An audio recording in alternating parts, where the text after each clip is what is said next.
Everyone's looking to refinance like it's the hot new Christmas toy. Here's 4 things you need to consider before you do.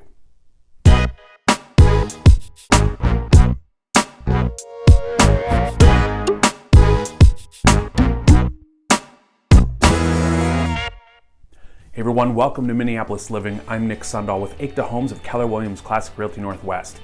Before I get into the 4 things you need to consider before refinancing, I would love it if you hit the subscribe button. While you're there, ring the bell so you're alerted every time I upload a new video on Tuesdays and Fridays. Over the last 2 to 3 months, interest rates have gone from anywhere from 4.5% all the way down to 2 3/4 and somewhere in between. And there have been a boatload of new refinance orders across the whole US. So what does it look like and what do you need to think about when refinancing your home? And the funny thing is, everybody loves to brag about their interest rate. It's the one thing any homeowner will love to brag about, regardless of how true it actually is, because I've heard of people tell me their interest rates and they never even existed, let alone in a 10 or 15 year. But besides the point, what you need to consider first: what is your current interest rate and how much are you dropping from your current interest rate to the new one? And what are you getting for that drop? Are you getting a true 1% drop or even more? Or are you paying for that 1% drop?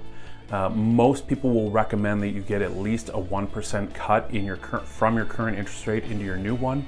And if so, you're going to get quite a bit lower mortgage payment. But that doesn't necessarily mean there are not fees and or buying down a little bit more extra points to get there.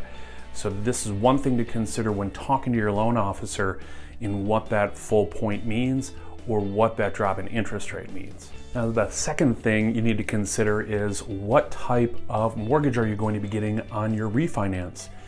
Do you currently have an FHA, the Federal Housing Administration loan, which is a government subsidized loan and as well as includes federal mortgage insurance? Do you have an ARM or an adjustable rate mortgage? And are you going to be locking into a conventional loan? These are definitely things to consider. And if you have the opportunity to move into a conventional loan with a lower interest rate, you could see some real advantages over the long run. And especially if you have an ARM that is coming up due on the balloon payment, right now might not be a better time to refinance. So the cost of having maybe the FHA loan, moving in conventional loan and locking in for the long term could be very advantageous. But are you moving from a different type of loan into more conventional or vice versa? But these are things you want to talk to your loan officer as well about. Now, the third thing you want to remember is the age of your current mortgage. So if you've been there for 6 months or less, I'm sorry, bad news for you. You can't refinance yet. But if you've been there for more than 6 months, all the way up to 29 years and 11 months, you can refinance if you like. But depending on where you are in the age of that mortgage, it may or may not benefit you.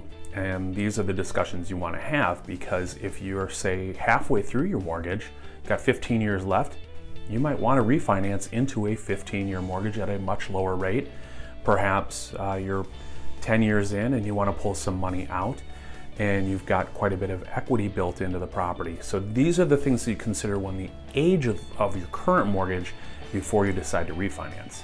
And the fourth and final thing you want to consider before you refinance is how much longer do you plan on being in the house? If you only plan on being there maybe 2 or 3 years longer, refinancing might not make sense, as it does cost money to refinance, not only in closing costs, but in lender fees. So you have to pay that off somehow, and usually that's with the savings in the new mortgage payment. If that doesn't break even before you leave the house, you've wasted some money, and that's not exactly recommended. But if you plan on being there for 10 plus years, then refinancing can be a really great idea.